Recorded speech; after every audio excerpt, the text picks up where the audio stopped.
Welcome back, everyone, to the Brain Soul Success Show. Really excited to be with Dr.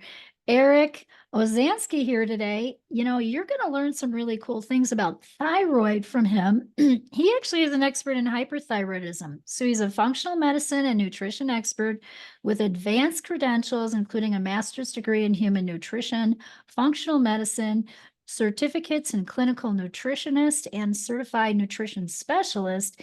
And he's also had training in herbal therapy. And he himself, was in remission from Graves' hyperthyroidism in 2009. And then he dedicated his career to helping empower others to really address those thyroid and those autoimmune conditions naturally. He also has a podcast, Save My Thyroid, where he educates listeners on effective holistic approaches to thyroid health. He's a published author of the Natural Treatment Solutions for Hyperthyroidism and Graves' Disease, Hashimoto's Triggers, and Hyperthyroid Healing Diet. So he's going to share his amazing insights with all of you today. And like I was telling him just before we got on, we were sharing a little bit before we hit record. I've not had anybody who has really been an expert in hyperthyroidism share with our audience. So welcome. So excited to have you here. Oh, thank you, Dr. Louise. I am excited too. Really, really excited and pumped up to have this conversation. Awesome. Awesome. Well, obviously, so you have a story here. So you too had hyperthyroidism and had to, help yourself. So, that's how you got into this. Share a little bit about your background there, your story. Yeah, so again, my background's as a chiropractor, and in chiropractic school, they talk a little bit about endocrinology, but of course, that's not the focus, and it's just helping people with, uh, I mean, typically neck and back. We're more than neck and back pain doctors. I mean, work on the nervous system, but I was really just I had a traditional chiropractic practice, and then this was in late 2007 into 2008. I was trying to lose weight. I wasn't like really overweight, but a little bit overweight. So I was dieting, detoxifying, and I was definitely losing weight. Little did I know some of that was related to the hyperthyroidism at the time. It really wasn't until I was walking around a retail store, Sam's Club, and they had one of those automated blood pressure machines.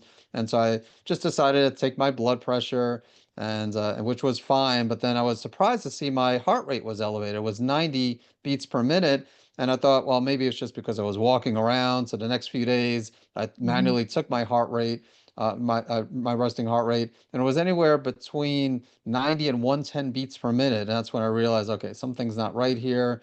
And and yeah, so I went to a primary care doctor, got diagnosed with hyperthyroidism, and that explained. I mean, I lost 42 pounds. I was at the time 182. My normal Wow. weight's like 165, 170. So I wasn't trying to get to 140. But Right. eventually I dropped down to 140, had a lot of the symptoms that I'm sure we'll talk about. Went to see an endocrinologist, got the official Graves' disease diagnosis, and then just to realize that there's not a lot of practitioners who focus on hyperthyroidism and Graves' disease. And so even though Mhm. I wrote a book on Hashimoto's and also work with some people with Hashimoto's, most of the people I see are those with Graves and other types of hyperthyroidism. Oh, that's really, really well. I'm glad you're better. Yay. So you did Yeah. it. You went through that journey, right? Yes. So give us the symptoms. What would people see if they had, hyperthyroidism or feel Yeah. in their So bodies, I guess? How does it manifest or show up? yeah, so I mean, the increased resting heart rate is very common, Mm-hmm. and heart palpitations, tremors are some of the more common symptoms. Again, not everybody experiences weight loss, but a lot of people do. Mm-hmm. Anxiety is pretty common, hair loss, which you could have with hypo too, but it seems like it's more extreme with hyperthyroidism and a lot of people, the hair loss and insomnia is pretty common, increased bowel movements, some loose stools, diarrhea. And then also with Graves is what's called thyroid eye disease, where in some people you get bulging of the eyes, pressure of the eyes, sometimes double vision. So those are some of the signs to look at. And I brought up thyroid eye disease because I've had Mm-hmm. a few patients over the years, they had eye issues, and that's how they found out. Like that was the first symptom. They had these Oh, unusual eye symptoms, and then they went to the doctor, and then they found out that they have thyroid eye disease, and then got the diagnosis that way. Okay, okay. No, that's really, really good information. What about the role of iodine there? With hyperthyroid, is there too much iodine in the body or too much potassium? It's a good question because there's definitely a lot of controversy when it comes to iodine and thyroid health. So I mean, Mhm, iodine is definitely important for the production of thyroid hormone. You need healthy iodine levels to have healthy thyroid hormones. But yeah, with iodine and hyperthyroidism, you definitely want to be careful because you're right, with excess amounts of thyroid hormones, if you iodine sometimes can exacerbate that. And it's mhm, funny because higher doses of iodine sometimes can have the opposite effect. It could actually suppress thyroid hormones. So there's some practitioners who will recommend high dose iodine for hyperthyroidism.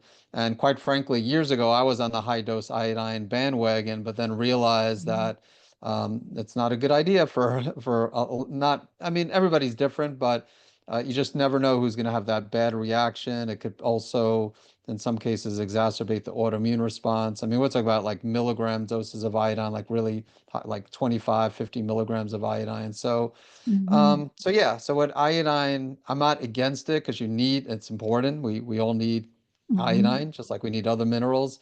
But yeah, it's kind of like the Goldilocks principle. If you have like too much iodine, that could definitely be problematic in those with hyperthyroidism. Yeah, I can see that too. I'm just thinking about people that I worked with in the past here. Also, I'm just wondering this, I used to see people who had goiter and, goiter responded to doing a cellular retraining on treating for the sensitivity to iodine. Have you seen that? Where iodine can help with goiters, like the enlargement of No, the they're thyroid. actually sensitive to iodine, and that's why they have the Oh, goiter.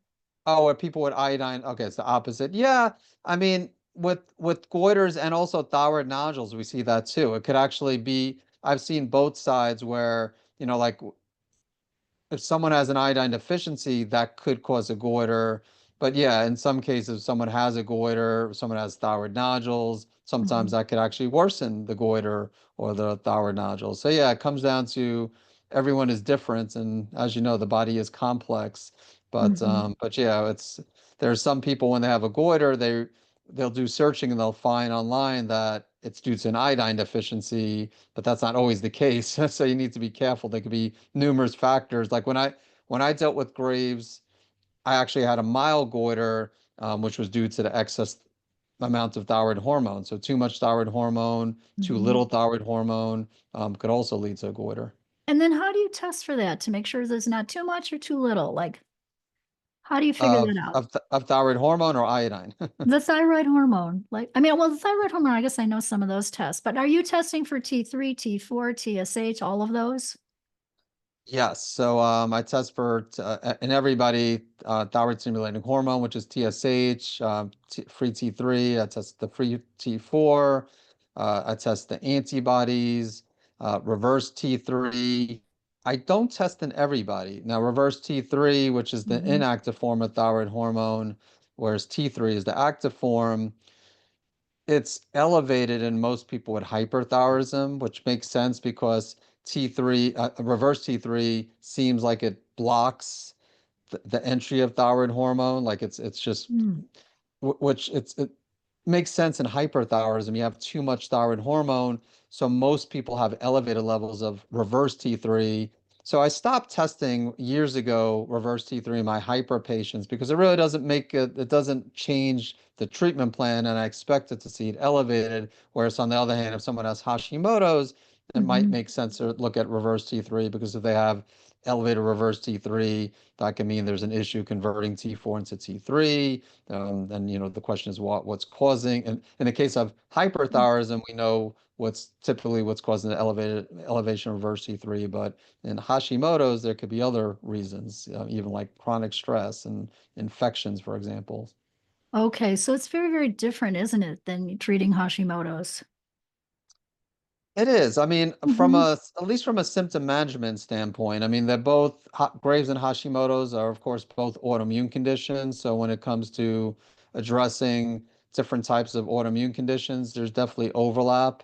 But when it comes to managing the symptoms of hyperthyroidism compared to Hashimoto's, yeah, there's definitely a big difference. There's a big difference, absolutely. Yes. And I'm not sure everybody knows that. That's why I was really excited to talk with you today. I was like, wow, we gotta like, just, get this on the table so our listeners really understand. When we're talking about, I mean, I know what TSH and T3 and T4 are, but there's listeners here that may not understand that. Could you describe a little bit about what that means and what they stand for? Yeah, so T4 is mainly so the T4 and T3 are thyroid hormones. So the Mhm. and TSH is a pituitary hormone. So you have the thyroid gland, which is the butterfly-shaped gland in the neck, and that is what produces mostly T4. It does produce some T3, and T4 most like T4 converts into T3. And um, and again, T3 is the active form of thyroid hormone, so that's what binds to the receptors.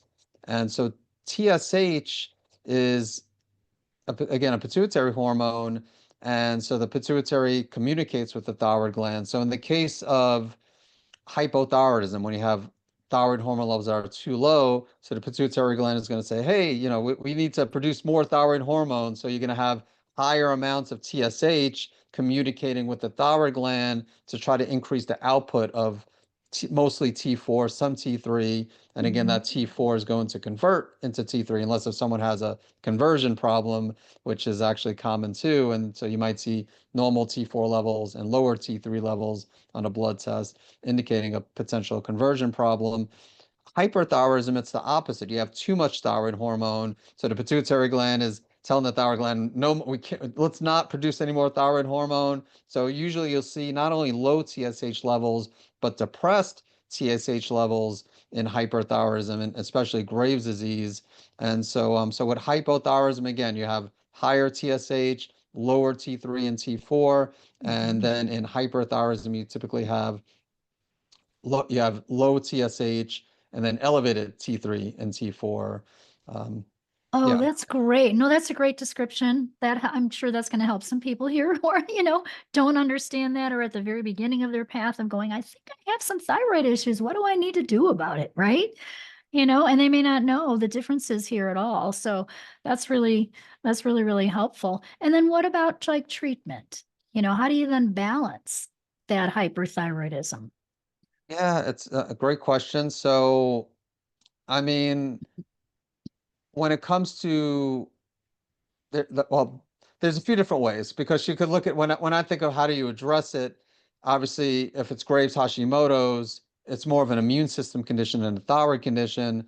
So we want to address the immune system, but while doing that, we want to be safe too. So like if someone is presenting with hyperthyroidism and let's say they have Graves', yes, it's more of an immune system condition, but you still want to lower those thyroid hormone levels while Mhm. addressing the autoimmune component. Similar with Hashimoto's, if someone has really low thyroid hormone levels, maybe they need some thyroid hormone replacement. I'm not saying everybody does, but there's definitely a time and place. Similar Mhm. with Graves and other types of hyperthyroidism, there's anti-thyroid medication. Typically, methimazole is what's commonly given, but there's others like propylthiouracil, also known as PTU. When I dealt with Graves, I actually was able to avoid the medication and I took an herbal approach. So I took an herb called anti-thyroid properties. Can you say that again? We cut out for just a second. We're gonna have to edit Sure. it. Yeah. Yeah, so when I dealt with Graves, I took an herb called bugleweed, which has anti-thyroid properties. Mm-hmm. And I also took a herb called motherwort. So I took bugleweed, which lowers thyroid hormones, and then motherwort, kind of like a natural beta blocker. And there are other natural agents that benefit people with hyperthyroidism as well. And so yeah, so I love there's a that. yep. Yeah, no, I love that. I'm thinking, I think I take a lot of supplements too, and I'm like, oh, those two are in my complete bone and tissue supplement, which is for bones. So, it must work on many, many, many things. Yeah, many Yeah, things. the motherwort or the bugleweed. The bugleweed, I think, is in there. Oh, really? Okay. I've Yeah, never heard of or it in like a and motherwort is also in. I can see it on the jar, but I don't know which supplement it's in. But I said, But I do see that too. Yeah. Oh, Herbs interesting. are amazing. I know that you had some herbal, herbal training too. So do you use a lot of herbal therapy also in your practice? I do. I mean, of course, there's no replacement for eating a whole healthy foods diet. So Mhm. like if someone has adrenal issues, I do like herbs like licorice root, uh, rhodiola. Um, I love ashwagandha, but there is some controversy with ashwagandha and especially hyperthyroidism, Mhm. just because it's great for supporting adrenals, but it could also, in some cases, stimulate the HPT axis, the hypothalamic pituitary thyroid axis. So, and Mhm. sometimes can actually cause some mild hyperthyroidism, ashwagandha. So I love it. You just got to be careful with it. Um, but yeah, I do love herbs. They just have like we mentioned motherwort has so many different properties. I mean, most herbs are have different like licorice root helps support adrenals, but also has antiviral properties. So yeah, just yeah, herbs can be amazing at times. Yeah, So they really can. They really can. I drink a lot of herbal teas too. same Yeah, here. very, very cool. Give us some stories of some success, like people you've worked with who came in, how did they start, and how did you help them get to their also optimal health? Yeah, I mean, a common scenario with a lot of people is that they go to the endocrinologist, and the endocrinologist pretty much says you have three options. You have the medication, radioactive iodine, which is ablating the thyroid, or thyroid surgery. And so I Mhm. have like so many stories of people who have been told by their endocrinologist that it's kind of the end of the road. You've been on the medication for a while. It's time to consider thyroid surgery or radioactive iodine. And they followed my recommendation. And again, the recommendations obviously will vary depending on the Mhm. person. I do like to do functional medicine testing. Um, Sure. but but yeah, just I mean, again, just that I know there's like one person that recently just got everything within range, and when she first saw me, her numbers were really off the charts. This is another hyperthyroid patient, Mhm. and again, she honestly had a difficult time managing the symptoms naturally with the herbs, and the medical doctor was telling her to that she has to stop taking the medication. So there's some other options when like bugleweed isn't effective. I mean, there are other natural agents, but there are other options that are like things like low dose naltrexone or cholestyramine, which are not cholestyramine not typically used for hyperthyroidism, but in some cases it has saved people's thyroids. But so in her case, she actually she was able to get a prescription for cholestyramine while we worked on the autoimmune component of Graves, and she also had pretty high thyroid antibodies, and just so we did what I usually do, obviously incorporate foundations like diet, stress management, sleep, and then did some testing and found I mean, her adrenals weren't in great shape, which is pretty common, and Mhm. also had H. pylori, which could be a factor. And so she had a number of things going on. And Mhm. so I gave specific recommendations based on the testing. And again, it took time, but we were able to get her to the point where she didn't need the medication. Again, I never tell someone to stop taking it, but once they don't need it, their numbers Mhm. become more hypo, those with hyperthyroidism. And then the antibodies, decreased and normalized, which again sometimes can be a challenge. But we got there with her, and yeah, so that's one example. So there's been, like I said, so many over the years where they were facing. I mean, that's the difference between Hashimoto's and Graves'. With Hashimoto's, typically the endocrinologist, and sometimes they don't even see an endocrinologist. They're just seeing a regular medical doctor, and they just put the person on thyroid hormone replacement, and that's it. They're on, which is bad Right. enough, but Yes. with yeah, with Graves, it's they're facing the decision: should I get my thyroid actually surgically removed, or get the radioactive iodine? And it's a pretty scary situation. Sure, absolutely. Absolutely. I'm thinking of a woman I worked with years and years ago. She had thyroid cancer and very Mm. young. She was in her 30s. She had her thyroid removed. Hmm. And she couldn't tolerate the thyroid medicine. So we had to find Yeah. something herbal, and then I had to treat her for the allergy to the medicine. And then she could Yeah. finally take the medicine. She was raising two little boys and she was tired, right? But she grew up in Thailand where there was some mining lead. So Wow. lead was the Yeah. cause of the problem or the cause, Yeah. you know? So do you see that too? Do you see like heavy metals as part of the problem, or what are some of the causes? H. pylori, I know you mentioned. Yeah, so there's numerous triggers.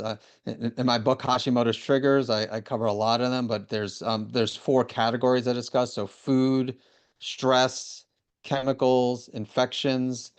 Mhm, So chemicals are environmental toxicants. So think, yeah, toxins, toxicants. So mhm, heavy metals like, yeah, mercury, lead, mhm, cadmium, aluminum, and then there's of course, the xenoestrogens and the microplastics that we're dealing with today, glyphosate that disrupts the gut, and you need a healthy gut to have a healthy thyroid, which we could definitely talk about. But yeah, we live in a toxic world, yes. mycotoxins from mold. So that category is huge. And getting back to things like microplastics and xenoestrogens, they could affect the immune system, but they could also affect the thyroid gland, since they could Mhm. again act as endocrine disruptors. So yeah, so it could affect thyroid directly, it could affect the immune system. Some of these can also affect the gut, as we mentioned. Infections, H. pylori, and then viruses like Epstein-Barr. Could be even COVID during the pandemic. We had a lot of people come in with hyperthyroidism and Graves, and Mhm. parasites sometimes by affecting the gut. Even Lyme, Bartonella could be factors. Stress. So stress is huge. I mean, stress with Yes. so many different conditions, as you know, and so which is why it's. And I was in denial when I dealt with Graves. I'm glad I did adrenal testing. I know some functional medicine practitioners just assume everybody deals with stress, which I think is safe to say, but I needed to see how bad my adrenals were, how low my cortisol and DHEA and Mhm. secretory IgA was, so I could focus on stress management because I knew stress was a factor, but I was in denial that stress was That was really happening. as bad as it was. Um, and then food like gluten. Gluten is one of the big culprits that a lot of practitioners talk about when it comes to different autoimmune conditions and causing a leaky gut, and definitely could play a role in those with thyroid and autoimmune thyroid conditions as well. Yeah, absolutely. You hit on all those categories. That's awesome. Yeah, really awesome. The plastic thing is, I was thinking about this too. Plastics. I mean, I moved from Tupperware to ball jars years ago. Like I use Hmm. glass, to put Yep. things in. But still, there's things that come in plastic. Like everything you buy at the store comes in plastic, you know. Yep. Um, Even juice. So I will move. I mean, I juice my own stuff, but I will, if I buy a juice, I put it in glass right away when I get home. Yeah, no, you're But right. but look all the plastics. I mean, like we've got plastic. I mean, even your toothpaste container. I mean, like everything is yep, plastic. you're right. Or the dental floss that you floss with. Yeah, yeah. I'm like, how do you get away with that? I guess you just have to sort of minimize it, right? As best as you Yeah, that's all you can. could that's all you could do. You can't completely eliminate the plastic, but you're right. You could do things to the storage. You definitely want to try to store your food in glass, and definitely don't drink out of plastic water bottles, at least on a day in, Right. day out basis. Don't buy them by the case if you're on vacation and you have to absolutely drink like at the airport or something like that, it's understandable. But yeah, you're right. All you could really do is minimize your exposure to really many of these toxins. Glyphosate is another one as well that we're Mhm. exposed to regularly and we can't completely avoid, but we can minimize by eating organic, for example. I was an activist in Illinois on that. Oh, wow. Yeah, when I was in my 30s, I was really sick, and I knew because when they were spraying for mosquitoes and all the mosquito abatement, as well as all the stuff they put on people's lawns. So we had 14 articles in the paper. I was a Wow. big mouth, Dr. Eric. I was That's like, good. That's no, great, though. you Yeah. can't do this anymore. You're killing our kids. I saw so many Yeah. kids with asthma and stuff. So I knew about glyphosate before they even had all these lawsuits. Yeah. No, it's wonderful that you Yeah. took action and actually, Yeah, I was just yeah. angry and mad because I was so sick from it. So I ended up moving to Yeah. Taos, New Mexico. That's how I got to Albuquerque. Oh, wow. Okay. Oh, Huh. I know, that was our journey. So, Yeah. uh, yeah, yeah, so I'm aware of all the environmental stuff really, really big, and the causes, the causes of things too, and the different triggers, but gosh, this has been fascinating. I did not know all about that, and I always think about the pituitary as being the master control tower and how it can affect thyroid and then Yep. adrenals and the rest of the glands is yeah, Yeah, exactly. yeah. People don't look at that how the brain's connected, and you got the hypothalamus that communicates with the pituitary gland, and then yeah, the exact some call the thyroid gland the master gland, but it is the pituitary because the pituitary controls not only the thyroid but communicates with the adrenals, and yeah, so yeah, you're absolutely right. Yeah, and I love the brain. I mean, I'm a brain expert, so I Yep, just love. I mean, I love the brain, and it's so many things come back to that. Not that we shouldn't look at the whole agreed. body. We have to do it all, right? Sort of brain, heart, gut. Yep. We got to do it all. Um, Speak to us just for a couple minutes here on the gut. So the gut relation to this, is it just taking a ton of probiotics? What do we have to do to really fix the gut in any of these autoimmune conditions? Yeah, so I mean, there's something called the triad of autoimmunity or the three-legged stool of autoimmunity, where there's a genetic predisposition, exposure to one or more environmental triggers, and then that leaky gut, that increase in intestinal permeability. So your question was, how do you address that leaky gut component? Hmm. And there's also, I mean, you've probably had others talk about the 5R protocol, um, maybe, but a 5R protocol for gut healing, the very first R removed. So, I mean, I'm a big fan of probiotics and digestive enzymes, but you got to first remove the factor of factors that's causing a leaky gut. Is it, I mean, is someone eating gluten on a regular basis? Because if they are, you could take Hmm. all the probiotics in the world and all these supplements, but it's not going to make up for eating the gluten, which could increase permeability, or again, minimizing the glyphosate, not eliminating it completely, but trying to remove the factor if you have a gut infection. So remove, replace with digestive enzymes or bile salts, or if someone has low stomach acid, maybe take bitter herbs or betaine HCl if necessary. Probiotics and prebiotics to re-inoculate. That's the third R. The fourth R is repair, drinking bone broth or cabbage juice if you're a vegan vegetarian, or supplements like L-glutamine, DGL licorice, aloe vera. And then the fifth is rebalance, which you're very well familiar with just I mean, through mind-body medicine, vagus nerve exercises, nervous system, brain retraining, nervous system retraining. So a lot of people neglect that fifth R. And in fact, at one point, I think it was the Institute for Medicine that came up with the fifth R. It used to be called the 4R protocol. And I think I used to write about the 4R protocol like in 2010, 2011, before it became that 5R. So people were not neglecting, but they weren't really considering that as part of that, gut healing process. But, we know the connection between vagus nerve and gut health. And yeah, so, but all this, that whole 5R protocol is really in a nutshell how you heal the gut. That's awesome. I no, I just like that. I like that acronym. I like that, like Yep. the steps there. And thanks for sharing that last one with us too, because I do a lot of that work as well as Hmm. rebalancing, whether it's the Yes. breath work and I balance the vagus nerve on biofeedback. Hmm. So I have like 5 different devices. So I'm always balancing vagus nerve. So that's like the Oh, number one wonderful. thing I do for people.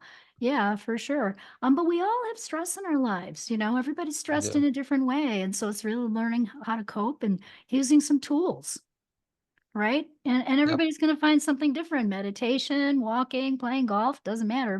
Whatever you do, you got to figure out how to balance, right? And and calm that I whole agree. nervous system down. Yeah. Yes. Yeah. 100% agree. Yeah, yeah, and I also think that breath work is something that's not talked about a lot, and maybe more so Yeah. today. But when I was going through all that stuff years ago, that wasn't even a thing. Yeah, Not it's that good. It you, is. yeah, You're right. It's not I mean, it's still more practitioners need to talk about breath work, so I agree. yeah, so but we've got to do it. We've got to do it all. Well, on that same frame, what would be a brain tip? This is the Brain Soul Success Show, so we've talked a lot about the brain, the pituitary, also the connection with thyroid and everything. But what would be a brain tip that you would like to leave our audience with today? And one thing I didn't mention here, well, maybe I mentioned briefly, but I'm sure others have mentioned is sleep. So, I mean, stress is important, of course. So I got can't, but getting sufficient sleep. Um, Another thing that I will mention though is omegas too, like for a healthy brain too. Oh, So that's yeah. that's something I tell everybody with Graves. So it's obviously stress and sleep, but also making sure if they're not eating fish a few times a week, which I know there's controversy with fish and the microplastics we spoke with and the heavy metals, but it's Mhm. still there's still a really good source of omega-3. So if you're not eating fish multiple times per week, then you probably want to take an omega-3 fatty acid supplement because they're also important for brain health. Absolutely. And for Yeah. the whole body. Yeah, but Yeah. absolutely. That's great. Yes. Hey, when you're not working, what we want to get to know Dr. Eric and his, day life. What what are some of your hobbies or what do you like to do in your free time? Yeah. It seems like I don't have as much free time as I'd like, which I love. I mean, I enjoy like, put the podcast, the Save My Thyroid podcast and writing and all that. So some of what I do, even though it seems um I love to exercise.